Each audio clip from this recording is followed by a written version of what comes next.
Pour ce nouvel épisode du Ciné Club, j'ai décidé de faire différent et de m'intéresser à un nouveau type de profil, soit celui du critique de cinéma. Jusqu'à présent, on avait surtout reçu des réalisateurs ou réalisatrices, et puis j'ai fait appel à Daniel Racine, qui est bien établi dans le milieu de la critique québécoise depuis plusieurs années maintenant. Il est journaliste, il est critique de cinéma pour les magazines L'Actualité, Séquence et Mon Ciné, et membre votant international pour les prestigieux Golden Globes à Hollywood. C'est également un programmateur de nombreux festivals comme Vue du Québec, qui est présenté dans les Cévennes en France, présélectionneur pour le festival Regard au Saguenay et aussi pour Cinéma sous les étoiles. Il est reconnu comme un excellent animateur d'événements cinématographiques dans les maisons de la culture montréalaises. Il a lui-même eu sa propre émission de radio à CISM, à CIBL, avec l'émission Cinéfix. Il a été chroniqueur également à la première chaîne de Radio-Canada, à l'émission de Rebecca McConnell, On dira ce qu'on voudra. Donc, il y a un profil très diversifié et un parcours un peu atypique. On a pu discuter dans cet épisode évidemment de comment il a débuté dans le milieu de ce parcours-là, des préoccupations peut-être du métier de critique et de médiateur culturel également. Et bien, évidemment, on a parlé de ses goûts cinématographiques. Donc voilà, voici le Ciné-Club de Daniel Racine.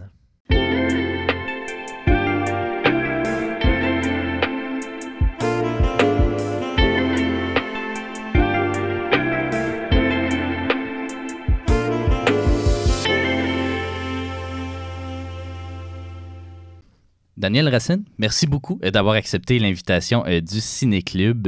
J'ai très hâte de te parler. Ça va bien? Oui, merci de l'invitation. Je suis tellement content d'être là.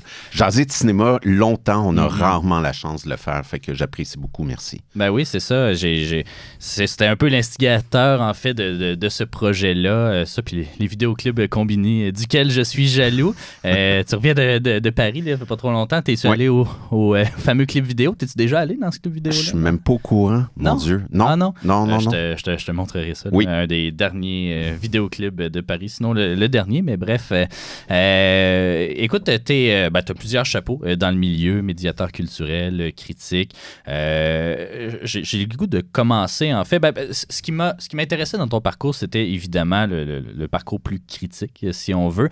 T'es un des rares, sinon le seul, je crois, membre votant aux Golden Globes au Québec. Non, on est 4 à Montréal. 4, okay. Ouais. Pour l'instant, puis ça se pourrait qu'il y en ait plus. Oui, ils sont dans un processus justement d'expansion et tout ça, mais parce que, sans dire que j'ai le chapeau de critique, mais tu sais, je suis un peu l'actualité du cinéma, j'ai une émission de radio et tout, puis j'avais le goût de parler à quelqu'un qui est au prochain niveau, si on veut, puis d'avoir un peu le parcours, puis répondre à certains questionnements que j'ai aussi.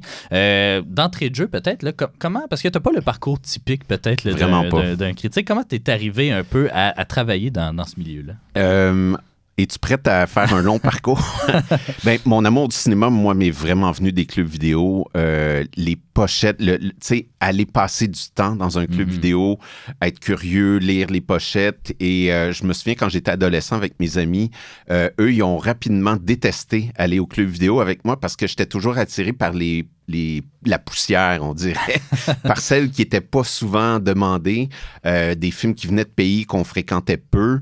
Donc, j'avais déjà une curiosité à l'image, découvrir des nouveaux territoires, le goût du voyage. Très jeune, mes parents, on a beaucoup voyagé, donc j'avais le goût de cinéma étranger. Ça s'est poursuivi au cégep. J'étais dans le journal étudiant, la radio étudiante. Je faisais de la télé communautaire. Donc, j'avais comme ce besoin de partager ce que j'aimais. Puis, tout a commencé à CISM. J'ai fait mes premières armes à CISM comme critique, donc sur les ondes FM. Puis après, j'ai eu une espèce de période de vide où est-ce que j'ai plus été un consommateur. Je suis devenu un festivalier. J'allais au Festival des films du monde, qui a déjà été bon à Montréal. J'allais au Festival du Nouveau Cinéma et c'est là que j'allais voir 40-50 films pendant 10 jours. Je suis vraiment devenu un cinéphile. J'allais beaucoup à la Cinémathèque aussi. Et un concours de circonstances m'a ramené à la radio, à CIBL, et j'ai eu la chance d'avoir mon émission où je mettais vraiment mes couleurs. J'animais, je réalisais, je m'occupais des invités. Puis pendant 6 ans, on était devenu un incontournable un peu à Montréal parce que des tribunes dédiées uniquement au cinéma, tu le sais, il n'y en a pas beaucoup. Merci d'en être une parce que malheureusement, ça manque.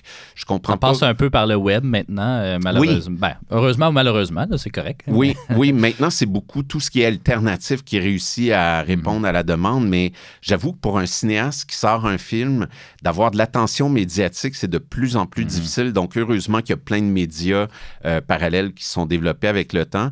Et c'est vraiment à partir de CIBL que j'ai fait mes classes, que j'ai appris à écrire des critiques aussi. Après, j'ai travaillé à TFO, où est-ce qu'il y avait un blog de cinéma. J'ai participé à leur émission de télé pendant 1 an. Et ensuite, j'étais un des rédacteurs du blog. Et là, mon Dieu, je me suis amusé, écrire sur Kieslowski, sur Denis Côté, sur Kiarostami, plein de réalisateurs que j'aimais. Puis les rétrospectives étaient super intéressantes. Fait que là, tu fais juste en manger, puis tu deviens un rot de cinémathèque de festival, puis tu continues. Fait que c'est vraiment comme ça. Puis j'ai toujours été... je me souviens dans les questions que tu m'as envoyées, à la fin, tu demandais, y a-tu 2 films que tu aimerais parler? Il y a un film, on va peut-être en parler plus tard, mais Le goût des autres, moi, ça me définit très, très bien ce titre-là. C'est que je suis curieux des créateurs et des créatrices. J'aime discuter du processus, j'aime parler du résultat aussi, mais je suis toujours curieux de savoir comment les gens écrivent. Si j'ai un scénariste, je veux savoir quelle musique il écoute. Est-ce que son chat, il est sur ses cuisses? Comment comment il se met à créer? Très curieux du processus créatif. Donc, c'est ça. Mon amour du cinéma me vient de là. Mes parents, pourtant, n'étaient pas très cinéphiles, mais par rapport à mes parents, il y a toujours eu un amour du cinéma québécois. Et ça, je leur dois beaucoup, mon amour du cinéma québécois. Je me souviens très jeune, je suis de la génération des Contes pour tous, donc La Guerre des Tucs, Opération Beurre de Pinot, je les ai découverts en salle. Puis ensuite, il y a eu Mario, un film de Jean Baudin qui m'a profondément marqué. Dans le ventre du dragon aussi. Donc, ces films-là m'ont fait découvrir le cinéma québécois, puis du cinéma qui pouvait être sérieux, qui pouvait faire réfléchir autant que n'importe quel type de cinéma dans le monde. Et surtout, ben là, on se reconnaît dans ces films-là. Donc, de là l'importance et de là mon amour du cinéma québécois, puis de le partager depuis maintenant 30 ans, là. Tu mentionnais t'intéresser au processus créatif. Est-ce que c'est quelque chose qui t'a déjà intéressé de faire des films, de créer justement pour le cinéma, ou si au contraire tu te sens confortable dans la chaise du consommateur? Bon, on va faire des révélations. J'ai commis un film à l'université. Oui, c'est vraiment... mon Dieu, je serais curieux. Je sais qu'il existe sur une VHS. Je ne sais pas si c'est moi qui est en possession ou le comédien, entre guillemets. Parce qu'à l'époque, j'ai étudié, moi, en animation et recherche culturelle à l'UQAM, qui était comme le bac des rejets de communication, ceux qui avaient été refusés en com. Et ça a changé de nom, ça s'appelle l'Action culturelle maintenant. Et dans un cours, on devait faire un court-métrage. Donc, c'est la seule fois que je me suis rendu compte que c'était pas mon métier. Ma copine est réalisatrice, directrice photo, scénariste. Moi, le seul moyen que je pourrais rentrer en cinéma, c'est par la scénarisation parce que j'aime écrire. J'ai des histoires à raconter, j'ai des romans en chantier qui sont pas terminés puis qui vont peut-être, en tout cas, je le souhaite les finir un jour. Mais non, le cinéma, j'en avais fait aussi au secondaire avec des amis qui étaient très doués. On avait créé un super-héros qui s'appelait Vacuum Man, l'homme balayeuse avec un Dustbuster sur le côté puis une balayeuse centrale. Si ça a été écrit après 1984 par hasard. Non, il n'y a pas de lien avec ça. Ah non, même pas. Non, il n'y avait pas de lien du tout. C'était l'idée de faire un film de super-héros. C'est que dans un exposé au secondaire, on avait le choix soit de faire un exposé oral ou de faire un film. Et ben, c'est ça. J'avais 2 amis habiles en cinéma, puis j'ai joué mon seul rôle qui s'appelait The Dust. Je jouais le méchant homme poussière. J'ai compris que j'aurais aucune carrière comme comédien et en cinéma, là.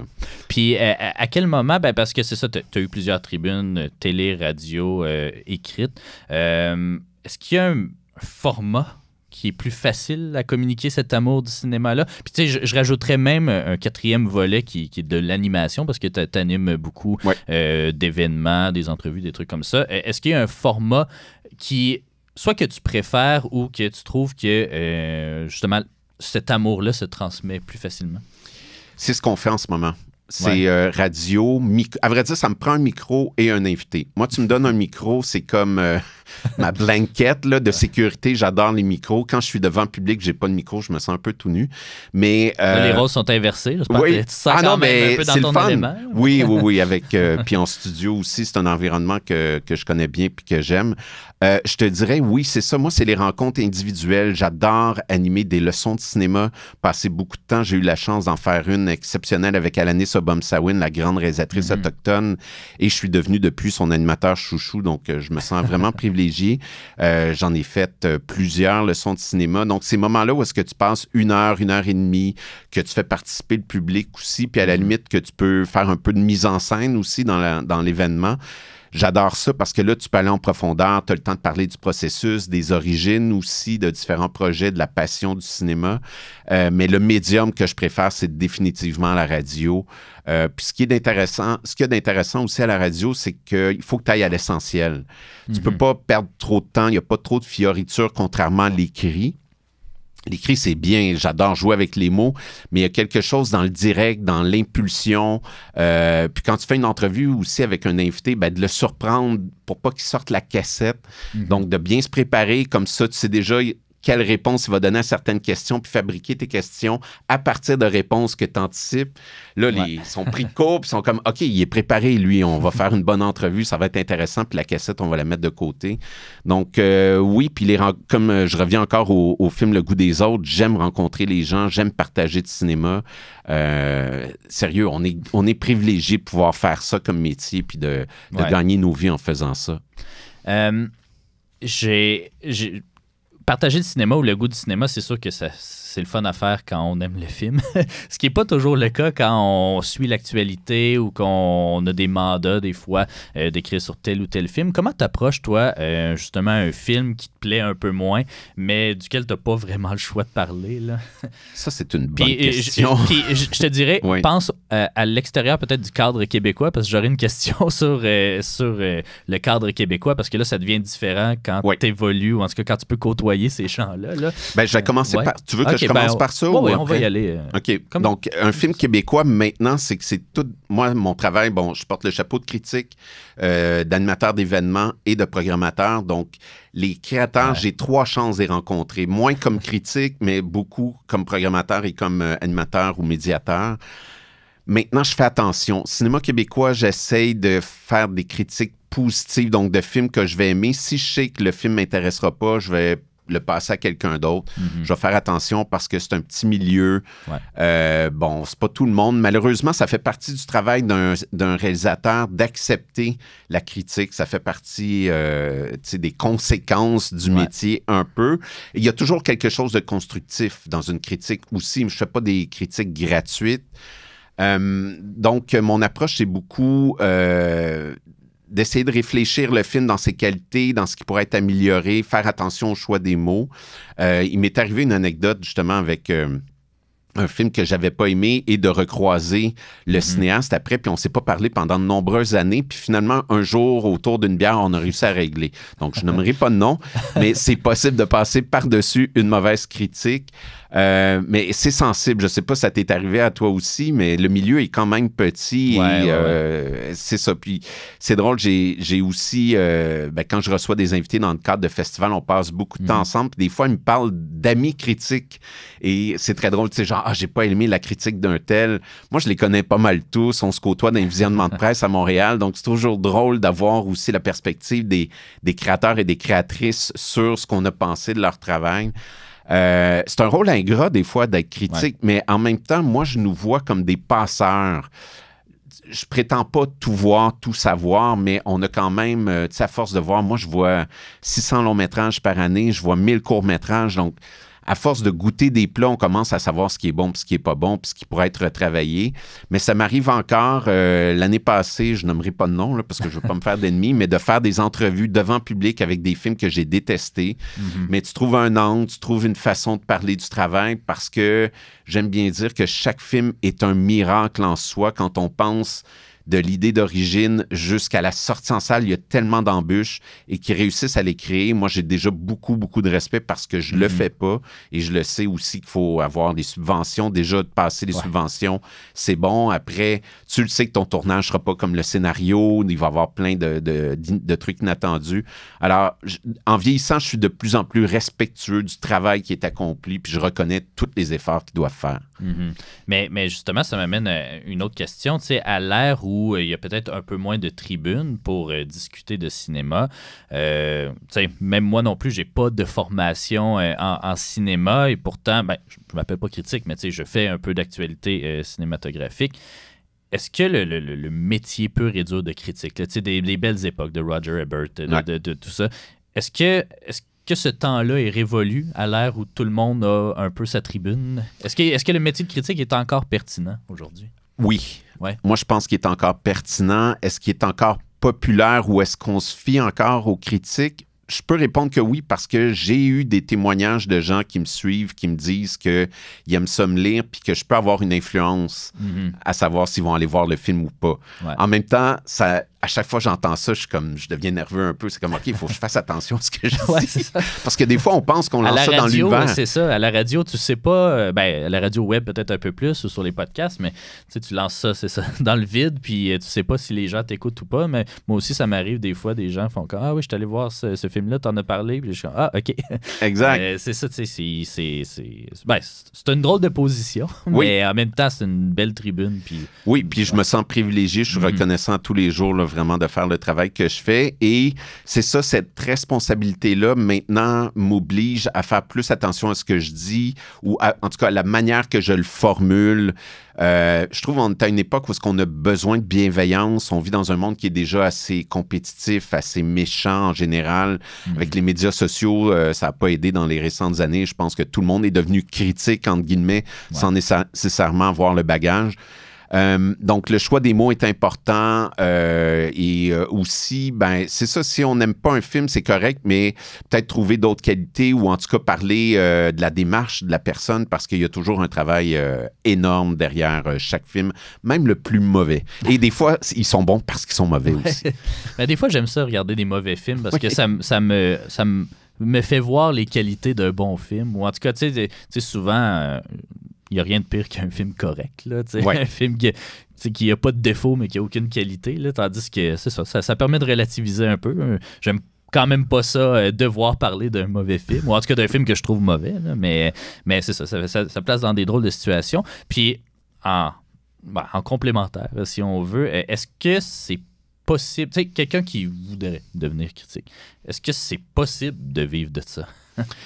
Non. Non, hein? Uniquement de ça, il doit en avoir très, très peu au Québec. Je pense qu'on les compte sur les doigts d'une main. C'est ceux qui écrivent dans des quotidiens. C'est pas mal ces seuls postes-là qui sont assez privilégiés pour écrire régulièrement, pour aller dans les gros festivals, pour faire des entrevues. Donc, ils ont des semaines bien remplies. Mais il y a moyen d'en vivre comme moi. Je vis de mon travail. Donc, les 3 chapeaux que je porte et à peu près les 30 à 40 clients que je déclare dans mes impôts par année, ça fait beaucoup de paperasse. Mais je me sens privilégié. Je ne gagne pas richement ma vie, mais je fais mon horaire. Je parle beaucoup des films que j'aime. Je voyage quand même beaucoup grâce à mon travail. Tu sais, c'est drôle parce qu'il y a une application qui s'appelle Academos. C'est du mentorat, un peu un Facebook de mentorat où est-ce que j'ai mon profil et les jeunes qui sont intéressés par mon travail peuvent m'envoyer des questions et j'en reçois toutes les semaines. Puis c'est ça, on me demande souvent comment tu es devenu critique, est-ce qu'on peut en vivre? Puis je leur explique, ben si c'est ça ta passion, fonce. Implique-toi dans un festival, deviens bénévole, puis monte les échelons tranquillement. C'est comme ça que j'ai commencé, puis c'est pas mal la porte d'entrée. Et au Québec, on est quand même privilégié parce que le palier n'est pas si haut que ça, contrairement à la France où il y a tellement d'intermédiaires puis il y a tellement de hiérarchie que tu ne peux pas grimper facilement. Tu es souvent bloqué. Au Québec, il y a plein de Français qui sont venus ici et qui ont monté les échelons puis qui dirigent des festivals. Donc, on a encore le American Dream au Québec dans ce milieu-là. Et si tu es passionné, si c'est ça que tu aimes puis que tu en manges du cinéma, ben fonce. Je pense qu'il y a de la place pour pour tous les critiques. Un exemple que je prends, c'est toute la gang de Panorama Cinéma qui est devenue une référence là, parmi les critiques à Montréal. Panorama Cinéma, quand je les ai vus débarquer, puis c'était tous des kids de 20 ans, il y avait déjà beaucoup de connaissances. Ils étaient impressionnants. Ils ont bouleversé un peu le milieu de la critique. Et puis maintenant, 20 ans plus tard, ben, ils sont un peu partout. Ils ont énormément de talent. Leur plateforme fonctionne bien. Donc, il y a moyen de s'imposer puis de trouver sa place. Faut s'écouter. Tu sais, comme moi, je me définis comme un critique émotif. J'ai pas tout le bagage de connaissances de ceux qui ont étudié en cinéma. J'ai fait mes propres études, entre guillemets, en lisant beaucoup de livres, en voyant énormément de films. Mais je suis vraiment un critique de l'émotion, qui cherche l'émotion puis qui peut en parler d'une manière que très peu le font dans le milieu. Donc, j'ai trouvé un peu ma niche en faisant ça. J'ai le goût quand même de parler un peu des Golden Globes, Oui. juste parce que c'est rare qu'on a justement des gens du milieu qui peuvent participer à ces grands événements-là. Quoique il y a quand même pas mal de nos cinéastes maintenant qui réussissent à se démarquer sur la scène internationale. Mais tu sais, de réfléchir peut-être plus globalement, oui, aux Golden Globes, mais comme au festival en général, les remises de prix. Comment c'est arrivé ça? Parce que c'est un club très select quand même. Puis ça l'est fait reprocher peut-être d'avoir été trop select à l'époque. Comment c'est arrivé ça sur ton chemin? Regarde, si tu m'avais dit quand j'étais adolescent qu'un jour je voterais au Golden Globe, je t'aurais vraiment pas cru. Parce que moi, j'ai commencé à écouter les Oscars, les Golden Globes quand j'avais, je sais pas, 14-15 ans. Mon anglais était rendu quand même pas pire parce que j'avais beaucoup d'amis anglophones. Et dans ma tête, c'était complètement inatteignable. Donc, j'ai suivi le parcours que je vous ai expliqué un peu tantôt pour finalement, moi, je suis membre de l'AQCC, l'Association québécoise des critiques et, de cinéma, et je suis membre depuis 2009. Donc, très impliqué. J'aime beaucoup cette association-là. C'est vraiment un beau regroupement de critiques. Et puis, il y a 3 ans, il y a une demande. Si ça vous tente de déposer vos dossiers, vous pouvez l'envoyer. Puis, j'ai envoyé le mien. Honnêtement, je pensais que j'avais aucune chance. C'est un homme blanc, cisgenre, de 50 ans presque. Là. Donc, je me suis dit, j'ai aucune chance. Et mon dossier est accepté. Je pense que jouant en ma faveur, c'est que... Bon, j'ai un pied en France, j'ai un pied, je suis très impliqué au Québec et aussi, j'aime beaucoup le cinéma d'animation, le cinéma documentaire, grâce au fait que j'ai travaillé 16 ans à l'Office national du film. Donc, c'est un parcours un peu atypique qui a peut-être plu puis qui se sont dit, OK, lui, il connaît d'autres types de cinéma, ça pourrait être intéressant. Fait que je pense que c'est ce qui m'a aidé beaucoup, puis le fait que j'avais déjà un bon bagage. Et, tu sais, c'est très drôle, hein, les Golden Globes, parce que c'est hyper prestigieux. Moi, je pense, dans ma carrière, je ne pourrais jamais avoir d'aussi... tu sais, un vote aussi prestigieux puis avoir une influence aussi prestigieuse. Mais en même temps, c'est moi qui écoute des films en robe de chambre chez nous à 5 heures le matin en novembre parce que là, j'en ai tellement à voir qu'il faut que je commence très tôt. Avant que ma blonde se lève, j'en écoute 1 ou 2. Puis quand on déjeune, j'y apprends que j'ai déjà écouté 2 films. Mais c'est très glamour, puis ça ne l'est pas du tout.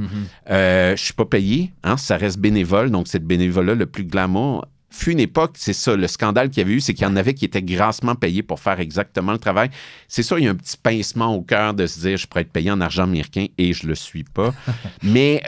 ça va compliquer les impôts. Oui, c'est ça serait un peu compliqué. Mais ça m'a fait tellement un gros velours sur le cœur quand Justine Triet est montée sur scène pour aller chercher ces 2 prix qu'elle a remportés parce que je sais que j'ai voté pour elle. Et ça, tu sais, je veux dire... J'écoute ça en direct à la télé, je le vois, puis je le vis avec elle, puis j'ai... Wow, ça, c'est... Juste pour ça, ça vaut la peine de passer 400 heures à visionner des longs métrages à chaque automne. On va commencer un peu à parler de tes goûts cinématographiques. On va sûrement entremêler ça aussi d'éléments de ta carrière ou d'anecdotes. J'ai le goût de te poser d'entrée de jeu la question qui est quel film t'a donné envie... est-ce que te souviens-tu, premièrement, de ton premier film au cinéma? Et est-ce qu'il y a un film... C'est quoi ta première expérience marquante au cinéma qui te dit « J'ai le goût d'en apprendre plus, j'ai le goût de travailler dans ce milieu-là » ? premier souvenir cinématographique, c'est en famille, bien sûr, mais c'est pas au cinéma, c'est au cinéparc. Moi, j'ai grandi à Boucherville, sur la rive sud de Montréal, et Boucherville, on avait un des rares cinéparcs. Donc, très facile. On était 3 enfants, j'ai 2 sœurs plus jeunes que je salue.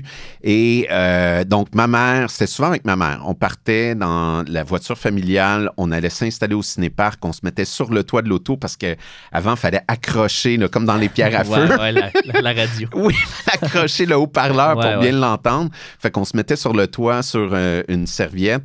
Et c'est là que j'ai découvert... moi, mon premier souvenir, c'est l'Empire contre-attaque, The Empire Strikes Back, de Irvin Kershner, qui a été, selon moi, qui reste le meilleur Star Wars. Donc, c'est peut-être pas le premier film que j'ai vu, mais c'est le premier souvenir marquant. Et je me souviens, moi, depuis ce temps-là, j'ai une très grande affection pour la science-fiction. J'aime me perdre dans des univers qui n'existent pas. Je suis partant pour tout. Hein. J'embarque dans vraiment tous les mondes inventés. Je trouve que c'est considérable ce que ces gens-là réussissent à inventer. Puis, juste avant de venir ici ce matin, j'écoutais 2 épisodes d'Andor, la saison 2, et j'étais aux anges.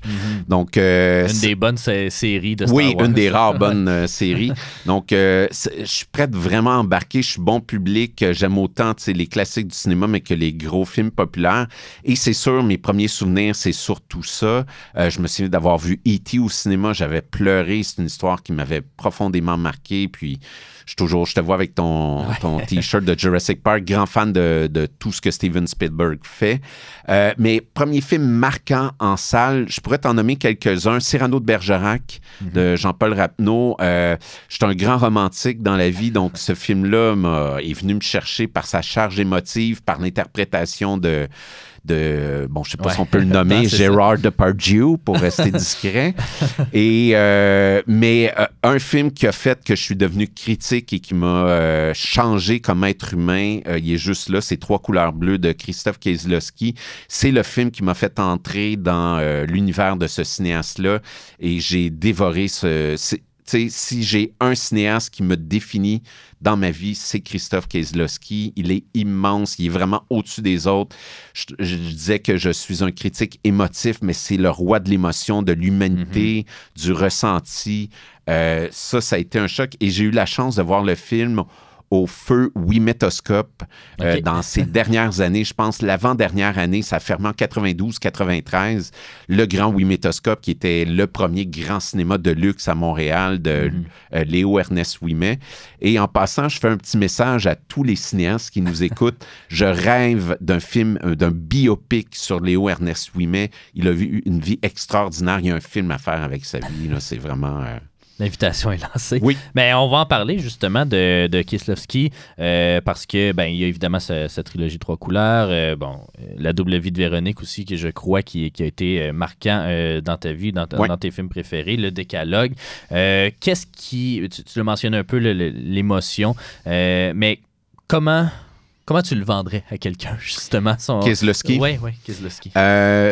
Si tu as le goût de vivre quelque chose d'humain, c'est le cinéaste vers lequel se diriger. Kieślowski, ce qu'il y a d'intéressant, c'est qu'il a étudié à Łódź, qui avait une très, très grande école de cinéma documentaire. Plusieurs grands cinéastes polonais ont fait leur classe là. Il a commencé donc sa carrière en documentaire. Puis quand il a commencé à réaliser des fictions, on voyait quand même son approche documentaire, mais comme dans ses documentaires, c'est l'être humain qui l'intéressait. Puis ensuite, il s'est intéressé aux différents procédés cinématographiques, puis il a commencé à s'imposer un peu des carcans, comme les 3 couleurs, qui sont liées aux couleurs du drapeau français, puis de jouer avec ces paramètres-là pour enrichir un peu l'expérience humaine, puis peut-être nous faire réfléchir à un autre niveau. Moi, je ne suis pas quelqu'un de très croyant dans la vie, mais lui, il élève le cinéma et on peut vivre une expérience quasi mystique en étant pleinement impliqué dans ses films. C'est ce que j'ai vécu avec Trois couleurs bleues et c'est ce que j'ai vécu avec La double vie de Véronique, qui reste mon film préféré jusqu'à ce jour. Oui. Qu'est-ce qui se passe là-dedans dans ce film-là? C'est une histoire un peu parallèle de deux personnes. Oui, de Véronique et Weronika, si on le dit en polonais, avec un W. C'est un film que j'ai de la misère à saisir encore, qu'il faudrait que je revoie, que j'ai pas revu depuis longtemps. On dirait qu'il y a des films précieux comme ça qu'on veut pas trop perdre le souvenir qu'on en a gardé. Et c'est beaucoup le cas avec ce film-là. Mais ce qui m'avait marqué à cette époque-là, c'est à quel point il pouvait avoir une symbiose parfaite entre le réalisateur et le scénariste, qui est la même personne. Ben, il a co-scénarisé ses films avec son actrice, qui était Irene Jacob, qui est magistrale dans ce film-là, et avec la musique. Parce que je trouve, dans le cinéma de Kieślowski, moi, j'ai vraiment commencé à embarquer dans ses films avec Zbigniew Presner, qui est son compositeur à partir, je pense, justement, de La double vie de Véronique. C'est magistral à quel point la musique vient comme nous élever à chaque fois un peu plus. Il y a l'image, il y a l'histoire, il y a l'actrice qui nous implique dans le film, mais la musique, là, il y a quelque chose de divin dans cette musique-là. Un peu comme, mon Dieu, j'ai un blanc de mémoire, comment il s'appelle, le réalisateur américain dont on attend toujours les films? Malick? Oui, Terrence Malick. Terrence Malick, il y a quelque chose de Kieślowski dans son cinéma aussi qui nous élève, qui part dans... Tu sais, je sais pas, la caméra s'en va vers le soleil, elle revient vers le sol, on voit les éléments de la nature. Il y a quelque chose qui nous place aussi, qui nous centre comme être humain, puis qui nous dit on n'est pas le centre de l'univers, il y a plein d'autres choses qui nous entourent. Donc, moi c'est ça, c'est quasi religieux, ce cinéma-là, et je me sens bien dans ces films-là, je me sens à l'aise, je peux vivre mes émotions comme je le veux, et ça arrive pas fréquemment, ça arrive très peu fréquemment, malheureusement, au cinéma. Puis c'est drôle, en m'en venant dans l'auto, je me posais cette question-là, ça m'arrive plus souvent d'être ému puis d'être flabbergasté par un film, mais Kieślowski, à chaque fois, ça a été des rencontres majeures. Donc, pour ceux qui ne le connaissent pas, peut-être commencer par Les Trois couleurs, c'est une très bonne porte d'entrée, mais ensuite, il y a le décalogue, il y a même sa période polonaise où tous ces films sont...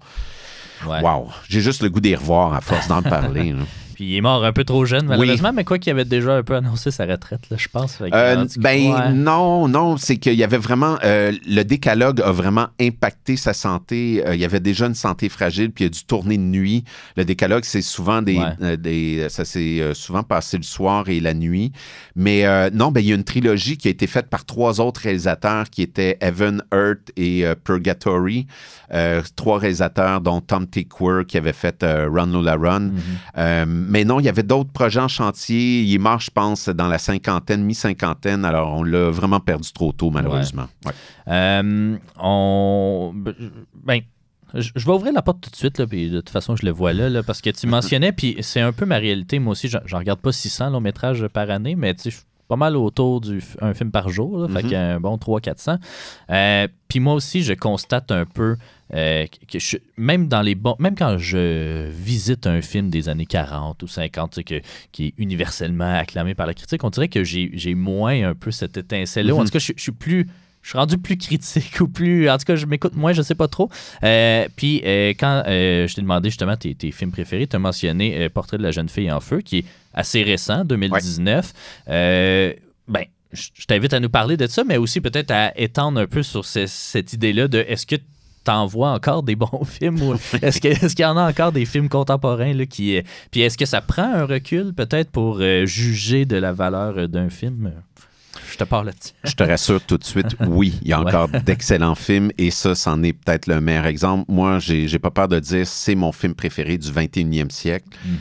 C'est une rencontre avec une très grande cinéaste. J'avais vu ses films précédents, mais là, il s'est passé quelque chose. Et pour ceux qui aiment le cinéma, c'est un film beaucoup sur le point de vue. Le point de vue de la cinéaste sur ses actrices, le point de vue des actrices l'une envers l'autre, de leur personnage, une qui est peintre et une qui est modèle, de leur histoire d'amour. Les yeux sont tellement importants dans ce film-là.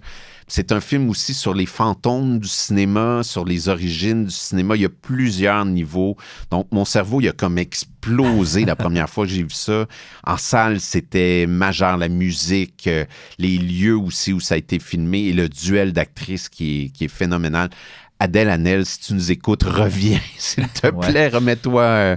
Ils sont en train de payer là, les méchants monsieur français du cinéma.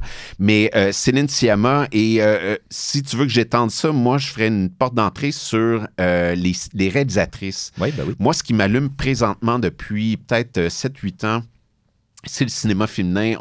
Au Québec, on a la parité. On espère qu'elle va se maintenir au niveau du nombre d'œuvres qui est réalisé par des femmes et des hommes. Puis, les femmes sont en train de défricher des nouveaux territoires narratifs. Donc, ça, c'en est un très, très bon exemple. Ça fait plus de 120 ans qu'on se fait raconter des histoires d'une certaine façon avec les schèmes masculins qui sont très bons. On a eu d'excellents films, mais c'est bon d'avoir d'autres façons, d'autres rythmes, placer la caméra d'une autre façon. Et on le voit dans le cinéma féminin. On pense à The Substance l'année passée, qui a été un coup de poing énorme. Ça a été un des films. Petite anecdote, je fais une petite aparté. Quand on va dans des visionnements de presse, les journalistes, on est peut-être entre 10 à 30 journalistes. On a une salle qui est louée pour nous. On écoute le film ensemble. C'est tranquille. Il n'y a personne qui mange. Il est trop tôt. Il est 10 heures le matin. Et on vit une expérience cinématographique. Tout le monde se respecte. C'est tranquille. The Substance, l'année passée, on se tapait sur les cuisses. Les gens réagissaient fort. Puis là, on entendait des « Ah non! Ça se peut pas! » Hey, on était euphorique dans la salle. Et ça m'était jamais arrivé dans un visionnement de presse. Donc, c'est la preuve que les femmes, en ce moment, ont une vision différente de la vie. Puis ils nous montrent des choses qu'on n'a pas vues encore. Oui, qui sont inspirées. Oui, qu'on voit des références. C'est correct, ça. Mais je trouve qu'on défriche des territoires qu'on est... on est les premiers à les découvrir avec elles. Et c'est pour ça que moi, je suis très curieux. Et là, je retourne en arrière dans le temps. Criterion Channel fait un bon travail en ce moment. Ils mettent de l'avant-plan des cinéastes qui ont été malheureusement un peu oubliés à différentes époques de l'histoire du cinéma. Mais mon Dieu, il y a tellement de trucs à découvrir. Alors, si vous voulez justement être ébloui par des films, je pense que le cinéma féminin en ce moment a tellement à offrir.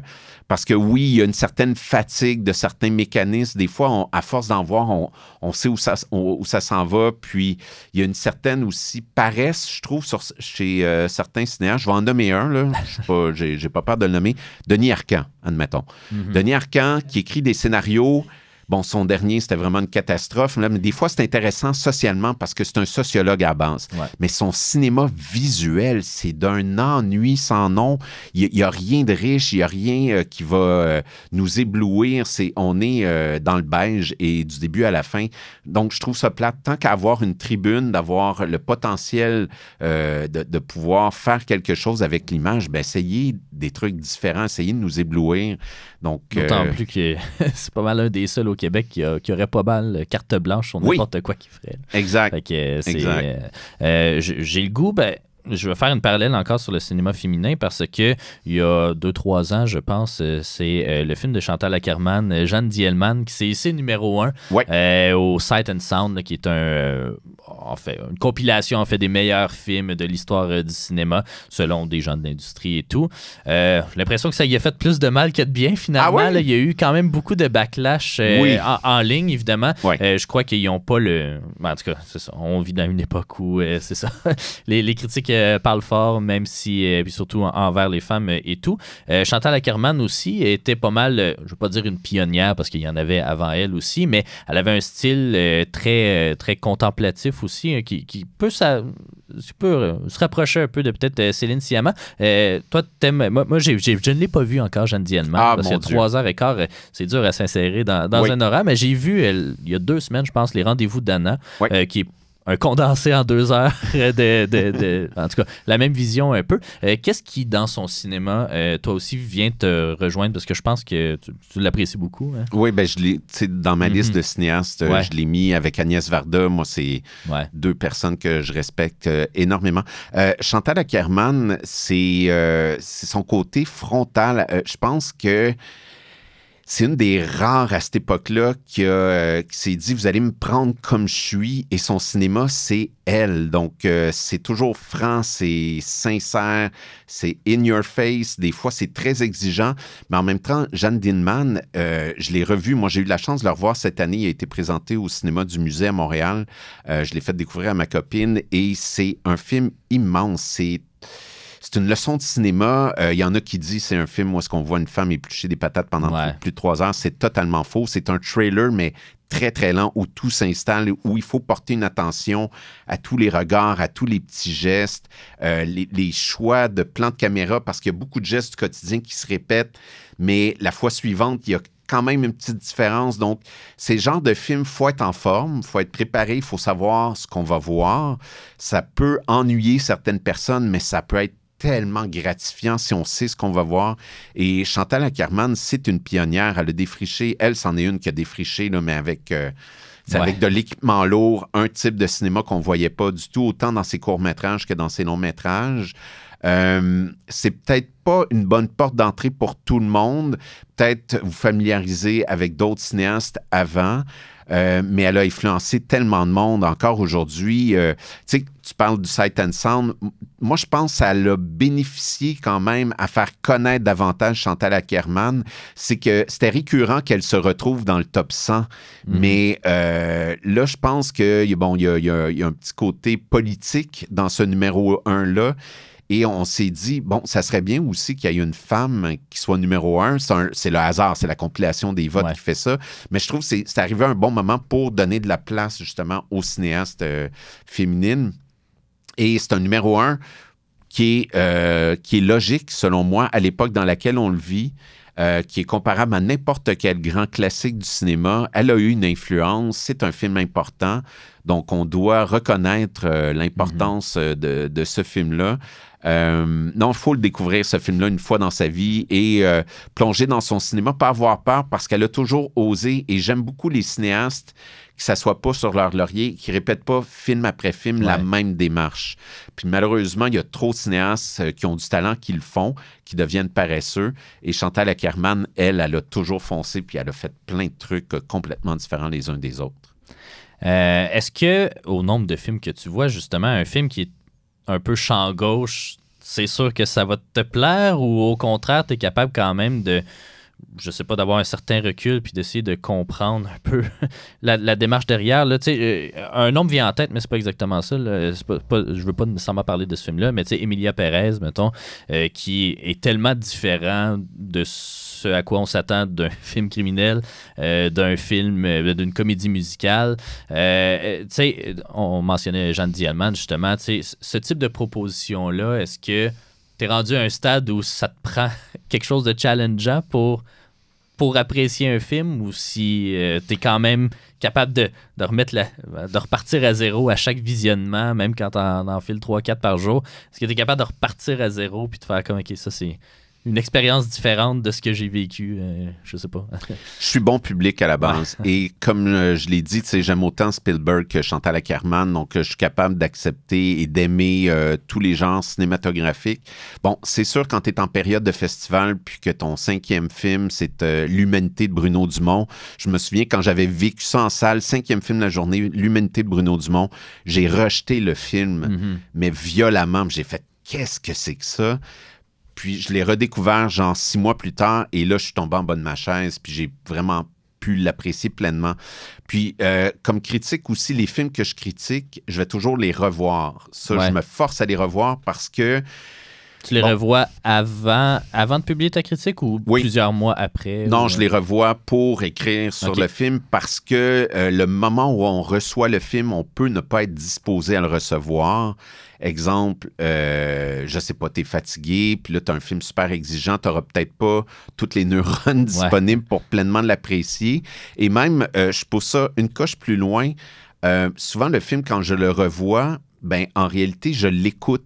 C'est-à-dire que, admettons, je réussis à avoir un lien du film, ben j'écris mon texte et j'écoute le film parce qu'on oublie que le cinéma, ben il y a 50%, c'est du son. On porte beaucoup, beaucoup d'attention à l'image, mais j'ai de plus en plus un très grand respect pour ceux qui travaillent la trame sonore, qui travaillent toute la finesse du son aussi. Et ça me permet de réfléchir le film complètement différemment.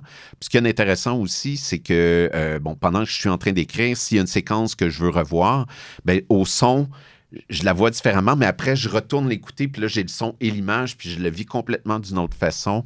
Donc, je m'impose ça comme critique parce que je me dis, si là, je pose une réflexion sur une œuvre, je mérite de travailler un peu plus parce que c'est pas juste le souvenir du film en salle. Comme dans les questions que tu m'avais envoyées, tu m'as demandé quel est le film le plus récent que tu as vu. Ouais. C'est The Shrouds, les linceuils de David Cronenberg. Et je dois écrire prochainement pour la revue Séquence un texte, donc je vais m'obliger à retourner le voir. La première fois n'a pas été bonne, David, je suis désolé. Mais c'est ça. Je pense que c'est important de rester ouvert puis d'avoir... comment je pourrais dire? C'est quasiment sensoriel, moi, mon expérience avec le film. À la maison, c'est toujours plus difficile. C'est pour ça que j'essaie d'aller au maximum en salle, parce qu'en salle, là, tu vis quelque chose et le son est tellement puissant que tu peux avoir les vibrations dans la salle. Donc, on vit une expérience avec le film. On devient quasiment un avec le film, là. Ou la réception du public aussi, même si tu le vois plus souvent avec des critiques qu'autre chose. Là. Mais tu m'ouvres la porte un peu vers la revue Séquence qui est bien représentée ici.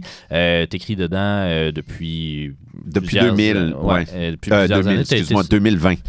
Puis tu as été aussi, je pense, sur le comité de rédaction.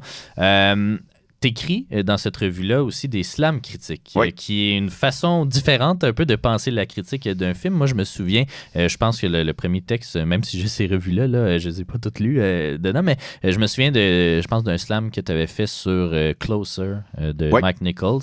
C'est là que j'avais vu un peu ce format-là. D'où est venue l'idée et comment est-ce qu'on fait ça, un slam critique? Je dois saluer Jason Béliveau, critique de Québec, qui a ouvert le cinéma Beaumont aussi. Jason, qui dirigeait à l'époque Séquence, c'est grâce à lui que je suis rentré au magazine. À vrai dire, quand j'ai su que c'était lui le nouveau rédacteur en chef, j'ai fait « OK, il y a de quoi qui m'intéresse, je vais voir si c'est possible avec lui. » Et je lui ai proposé de me donner un petit terrain de jeu, une page où j'avais le goût d'explorer la forme de la critique, parce qu'on va se le dire un peu, à l'écrit, écrire une critique, c'est plate. Dans le sens que c'est assez formaté, il y a une façon de le faire, on peut varier, on peut s'amuser un petit peu, mais on est quand même assez limité. Là, j'avais le goût d'explorer complètement autre chose, de faire éclater un peu le format. Puis, j'écris des slams depuis quand même quelques années. Puis, je me suis dit, ça serait peut-être intéressant d'essayer de slammer sur un film. C'est ce que j'ai fait. Et donc, depuis 2020, j'écris des slams critiques. Et ce que je fais, c'est l'idée aussi de partir d'une création, qui est le film, et d'en construire une autre. Donc, je m'approprie le film, j'en fais une critique, mais aussi, je divague, je m'en vais, je parle de l'actualité au moment où j'écris. Je me laisse aussi beaucoup influencer par la rime. Je cherche des rimes riches. Donc, il y a des mots qui vont s'imposer, qui vont surprendre, mais c'est le but. Et ce qu'il y a d'intéressant, j'écris toujours une petite intro avant chaque slam, puis j'incite le lecteur de la revue à le lire à voix haute, s'il peut, parce que le texte est vraiment réfléchi comme quelque chose d'oral. Donc, il faut le dire à voix haute. Et j'ai eu la chance d'en slammer quelques-uns devant public. La réaction a toujours été bonne. Et le plus beau moment que j'ai vécu, puis ça, je vais te partager ça parce que c'est arrivé en Estrie. Ah oui. C'était chez Louis Bélanger. J'avais été invité avec Guillaume Sapin qui organise le festival Vue du Québec. On va peut-être en parler tantôt. On était en tournée parce que cette année, là, ça fait 2 semaines que je suis revenu du festival Vue du Québec qui a lieu dans les Cévennes et qui met l'accent sur le cinéma québécois chaque année. Et c'était l'Estrie, notre région vedette. Donc, on a fait une petite tournée, puis on a fini chez Louis Bélanger. Il nous a invités à souper. Et à la fin, j'avais publié un slam sur Gaz-Bar Blues pour les 20 ans de Gaz-Bar Blues. Puis j'ai osé lui faire devant lui et j'ai vécu quelque chose d'incroyable. Louis a été profondément touché. Il n'en revenait pas que quelqu'un ait fait ça. Puis il dit, t'as compris mon film comme peu de gens l'ont compris. Fait que ça a fait ma journée. Puis il y a quand même quelque chose d'intimidant de faire devant son créateur. Je pense pas que j'aurais osé. Mais je sais pas, j'avais confiance, je savais que j'avais un bon texte, je l'ai fait, puis franchement, la réaction était super. Donc, non, puis ça m'a motivé et éventuellement, j'aimerais ça les publier, faire un recueil de ces slams-là, puis peut-être tous les enregistrer aussi parce qu'ils sont vraiment réfléchis, encore une fois, pour être slamés et cantés. Donc, Je ne sais pas exactement quand l'épisode va sortir.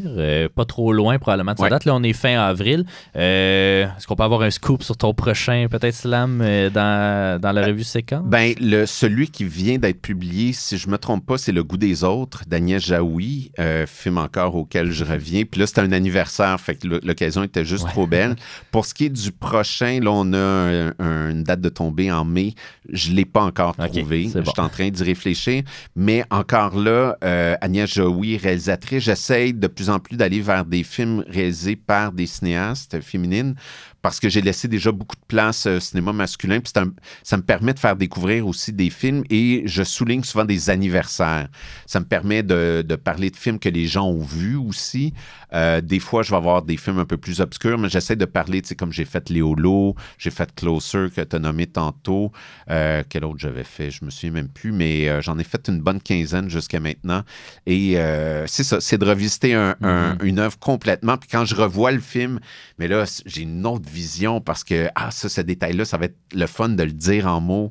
Alors, c'est une autre façon de créer. Je pense être le seul dans la francophonie. J'ai fait des recherches. Moi, je lance ça. S'il y en a d'autres qui veulent slammer sur des films, ça peut être une façon de revisiter. Ça pourrait être sur du théâtre, ça pourrait être sur d'autres formes d'art, mais c'est une autre façon de revisiter plutôt que de juste rester dans la critique un peu classique qu'on connaît. Mm-hmm. On va revenir un peu parce qu'il y a plusieurs films dont on peut parler, puis j'espère qu'on ne manquera pas trop de temps, mais je vais revenir sur d'autres de tes films préférés. Puis là, on retourne un peu vers Depardieu. Je veux rentrer un peu dans le cinéma français avec Buffet froid, que j'ai découvert. Ça faisait longtemps qu'il était dans ma watchlist, là, puis j'ai profité de l'occasion pour le redécouvrir, le film de Bertrand Blier. Qu'est-ce qui... une comédie absurde qui est vraiment assez unique en son genre. Là, ça se rapproche quasiment d'une pièce de Ionesco. Qu'est-ce qui te parle dans ce film-là? C'est une des rares comédies que tu m'as mentionnées dans le document. J'aime beaucoup les comédies. Je trouve que de tous les genres cinématographiques, c'est le plus difficile. Je suis un très mauvais public pour les comédies. Je ris pas tant que ça au cinéma, donc c'est un certain type d'humour qui vient me chercher. Et Blier, il y aurait de la difficulté à faire ce type de comédie-là parce qu'il y a plusieurs de ces films, les femmes passaient un mauvais quart d'heure, il a été misogyne. Il y a Anouk Grimberg, une ancienne compagne qui a tourné beaucoup avec lui, qui a sorti un livre contre un peu Blier. C'est vraiment pas pour faire l'apologie de l'homme, mais bien de son cinéma et surtout de sa qualité de dialoguiste. C'est un gars qui sait écrire des dialogues et c'est comédien dans Buffet froid, mais c'est un dialogue après l'autre. Je ne sais pas si tu as apprécié, mais moi, je ris là, mais comme un fou parce qu'on est dans de l'absurde pur. Tu as nommé Ionesco. Ionesco, je suis allé me recueillir sur sa tombe en France. C'est un grand maître à penser. J'adore l'absurde. Donc, c'est vraiment un cinéma qui me parle. Et c'est un cinéma, je trouve, malheureusement, on a très peu de bons dialoguistes aujourd'hui dans la période contemporaine, particulièrement dans le cinéma québécois. C'est très, très pauvre, les bons dialogues dans le cinéma québécois. Là. Travaillez plus fort vos dialogues, s'il vous plaît. Donc, c'est une époque où c'était encore possible d'être verbeux, mais d'être intéressant aussi parce que, oui, il y a des films français qui peuvent se perdre un peu dans les dialogues, mais Blier, ça a toujours été choc, ça a toujours été frontal, des images fortes. Alors, on ne sait jamais à quoi s'attendre. Il y a beaucoup de surprises dans ces films. Puis, je pense que tu as compris que le genre de film qui m'allume, c'est beaucoup ceux qui me surprennent parce que, oui, à force d'en voir beaucoup, on devient un peu engourdi d'une certaine façon. Pas que ça a besoin d'être choc, mais d'avoir quelqu'un qui sait manier la langue, qui sait jouer avec les idées, puis qui nous fait réfléchir sur notre époque parce que Blier a réussi à nous faire réfléchir. Donc là, c'est beaucoup un film sur tout le système judiciaire qui montre les absurdités, tu sais, l'idée que les gens sont en prison puis qu'ils devraient en sortir. En tout cas, il y a des réflexions vraiment intéressantes sur le système judiciaire. Puis cette enquête qui est complètement absurde dans une espèce de Paris complètement abandonné.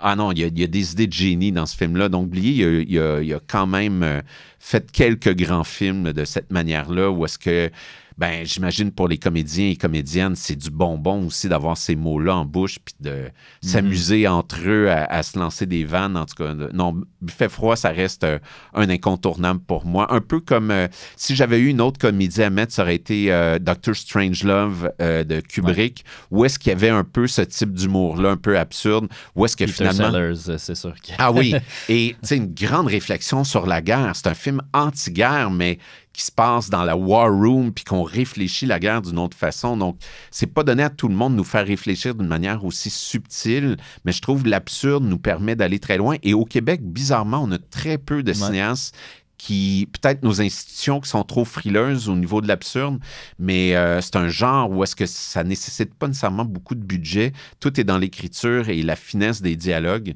Alors, ouais, peut-être plus en théâtre qu'on découvre ça au Québec qu'en cinéma, malheureusement. Ouais, moi aussi, j'aime beaucoup l'absurde, puis c'est ça, ils sont rares un peu ces films-là. Tu sais, je le retrouve un peu, moi j'ai étonnamment grandi avec Louis de Funès. Là. Oui, ben oui. Là, ça jouait beaucoup à Télé-Québec, là, mais mon père...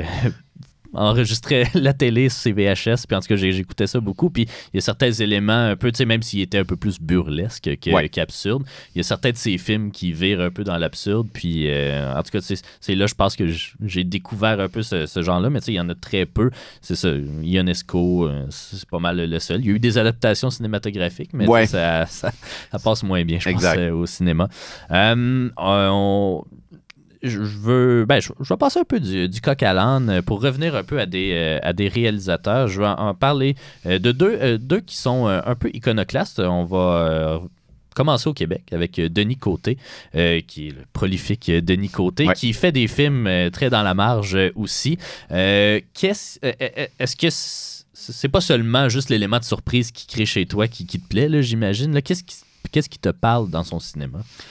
Denis Côté, c'est un ancien critique de cinéma. Je pense que ceux qui sont fans le savent. Et c'est un cinéaste qui mériterait beaucoup plus d'amour, c'est-à-dire d'avoir plus de monde qui découvre son cinéma, parce que c'est quand même fou. Là. Je pense qu'il est rendu à 17 longs-métrages, puis il est encore marginal, méconnu.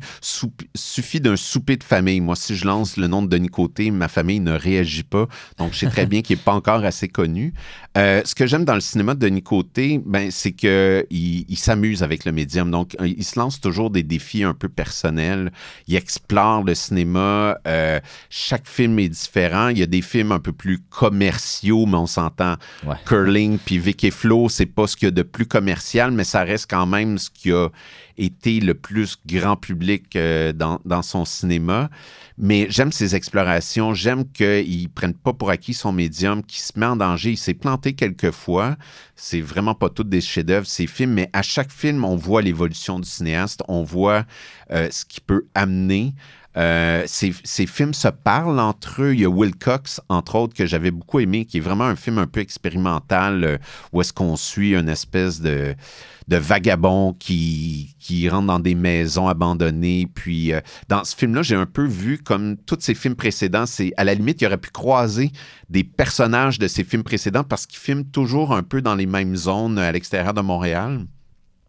Et c'est notre cinéaste qui voyage le plus à travers le monde. On s'en rend pas compte, mais... il y a un abonnement à Berlinale. Oui, entre autres.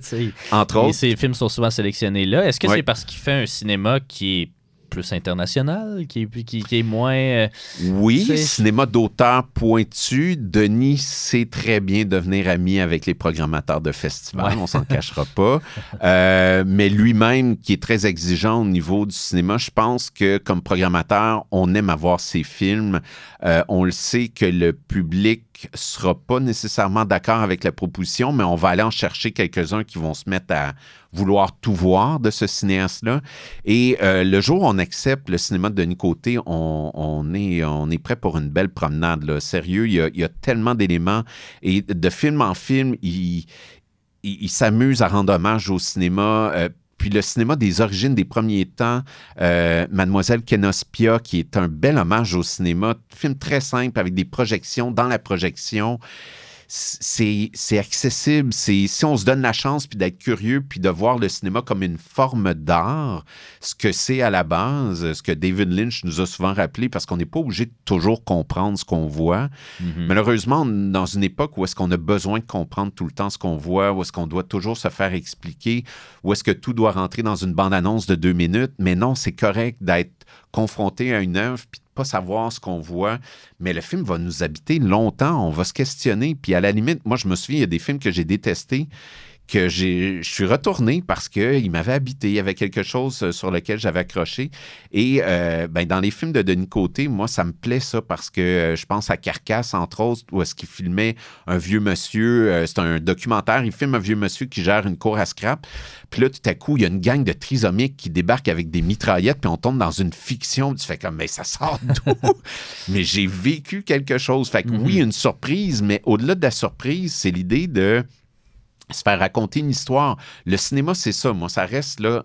Embarque-moi, puis tu peux m'amener où tu veux. Tant que tu me tiens avec un bon scénario ou avec une folie ou une proposition dans laquelle je suis prête à me laisser aller, je suis prête à aller n'importe où. Et avec Denis Côté, je le sais que ça va être au rendez-vous. Des fois, je suis arrivé face à un mur, j'ai comme rejeté ses propositions, mais je sais qu'il y a toujours une proposition qui est là, puis qu'on va avoir de quoi de tout à fait original et de non conventionnel devant nous.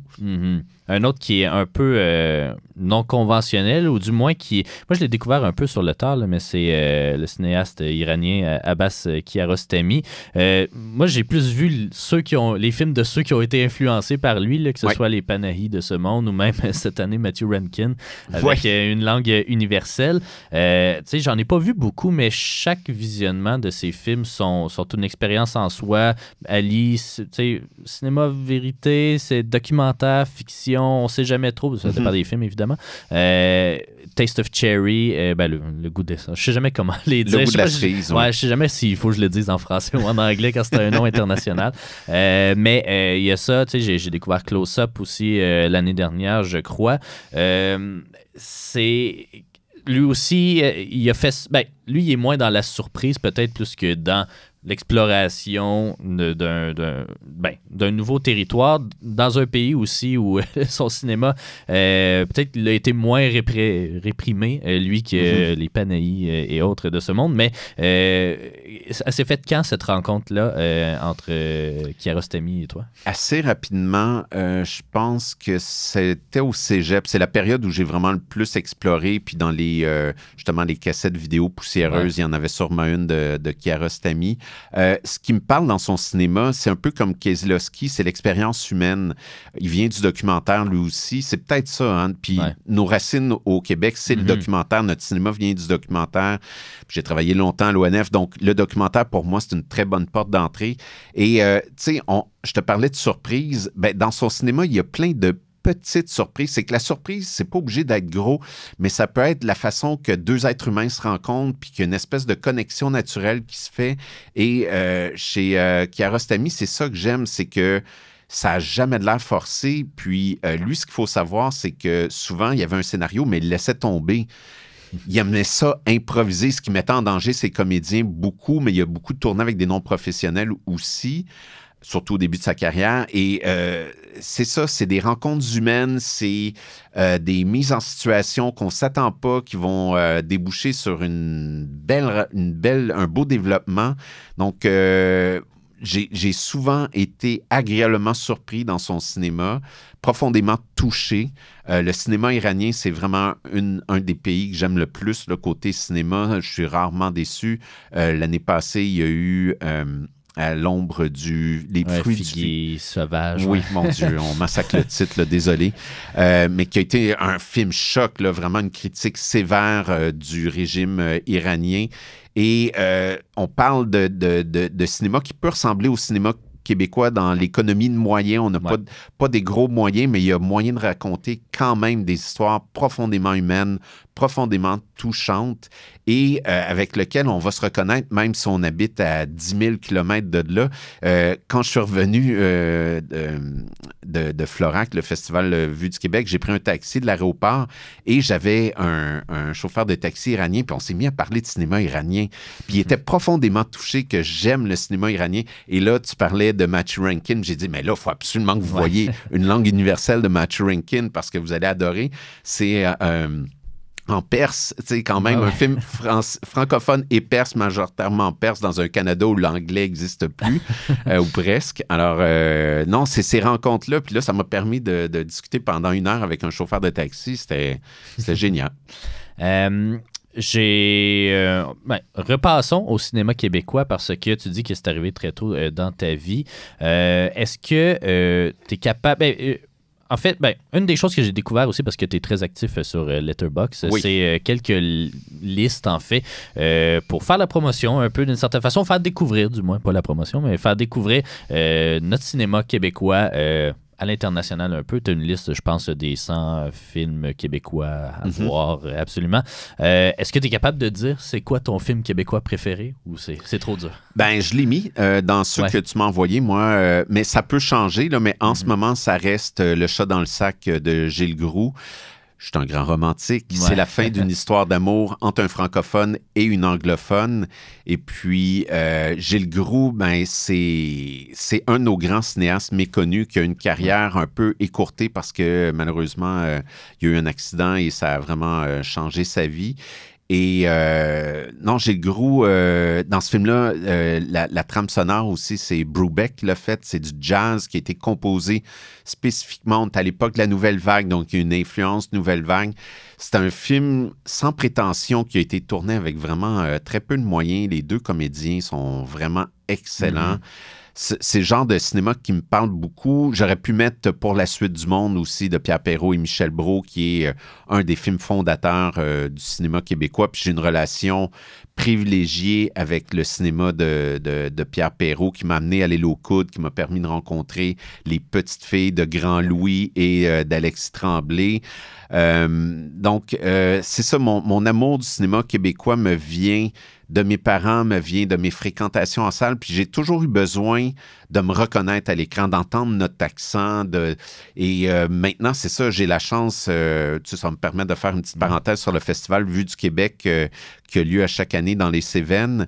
Je me sens privilégié parce que ça me permet de voir tous les films qui sortent au Québec, de choisir un peu ce qu'on sait qui va plaire là-bas, mais ce qui en même temps va les dépayser. Donc, on essaie de trouver une balance, Guillaume Sapin et moi, pour faire une programmation qui va être riche et qui va plaire au public. Parce que là, il commence à bien connaître. Là, ça fait 10 ans cette année de cinéma québécois. Donc, il commence à bien connaître notre cinéma. Et c'est ça, je trouve qu'avec l'imaginaire qu'on a, les moyens qu'on a, on réussit à faire un cinéma qui se promène partout dans le monde, autant en long qu'en court-métrage. Tu parlais de Letterboxd.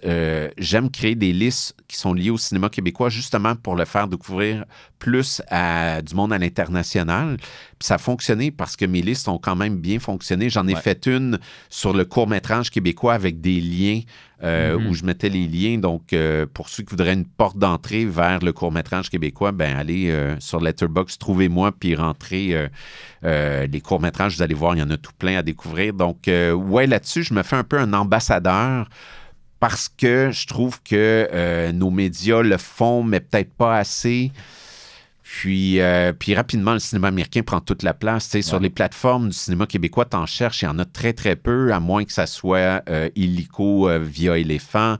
Donc, peut-être plateforme de Télé-Québec ou de TFO, mais le cinéma... Je vois un changement quand même. Je remarque, parce que c'est ça, récemment, je suis repassé dans beaucoup de films de Rémi Gérard, puis, j'ai vu que Prime, mettons, en tout cas, il semble y avoir une plus grande ouverture. Là, je sais pas qui a fait le travail, je sais pas si c'est vraiment Prime ou Netflix qui sont venus voir quelqu'un au Québec ou si c'est l'inverse, les distributeurs qui ont harcelé je sais pas trop quelle compagnie. Il y a Crave aussi, là, d'une certaine façon. Oui, là, Crave, oui, mais attends, Netflix, il y en a pas tant. Il y en a très peu, surtout qu'ils nous avaient promis plein de belles choses jusqu'au déclin. Premier film financé par Netflix. Moi, j'ai adoré ce film-là de survivaliste, tout ça. J'étais dedans. Très belle réussite de Patrice Laliberté avec son équipe. Gros film.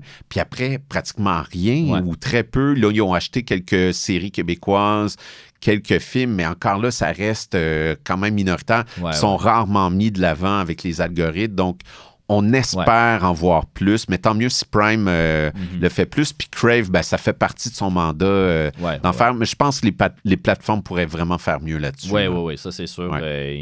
Pour l'instant, malheureusement, la meilleure plateforme, c'est YouTube. Puis la qualité est souvent... Oui, puis ça, c'est illégal parce que je me suis fait barrer une liste Facebook à cause de ça. Je mettais des liens de longs métrages québécois sur YouTube, puis Letterboxd, mes écrans privés, c'est comme tu peux pas faire ça. Garde-la pour toi, mais tu peux pas la partager. Dommage. Tu la partageras. Je la partagerai, ça me fera plaisir. Tu parlais justement du Festival Vue du Québec puis de comment tu sélectionnes tes films québécois. Qu'est-ce qui plaît à un public international dans notre cinéma? Puis j'espère que ça va au-delà de l'accent. Là, mais... Oui. Il y a, je sais, en tout cas, ce que j'entends beaucoup du public des Cévennes, là, où je vais à chaque année, c'est notre côté très authentique, l'authenticité, à quel point on joue pas de jeu, il n'y a pas de prétention dans notre cinéma. Puis c'est vrai aussi, le festival, tous les comédiens, comédiennes, acteurs et réalisateurs, réalisatrices qui viennent sont très accessibles. Puis ça reste que c'est ça, le cinéma québécois est accessible. On a rarement des films prétentieux. On en a de temps en temps, puis c'est correct. J'ai rien contre la prétention de certains cinéastes parce que c'est ce qui peut permettre de défoncer quelques portes puis d'avancer. Mais à la base, je pense que c'est ça, c'est le côté vrai, le côté encore qui revient peut-être du documentaire, où est-ce qu'on parle de sujets de la vie de tous les jours, puis on réussit à y mettre un peu de poésie. Tu as parlé d'André Forcier un peu plus tôt. On rendait hommage à André Forcier au festival. Ça a été le premier prix hommage et André était là. On a présenté 4 de ses longs-métrages. J'avais une petite crainte. On a présenté L'eau chaude, l'eau frette. On a présenté Au clair de la lune, À babouiner et Embrasse-moi comme tu m'aimes.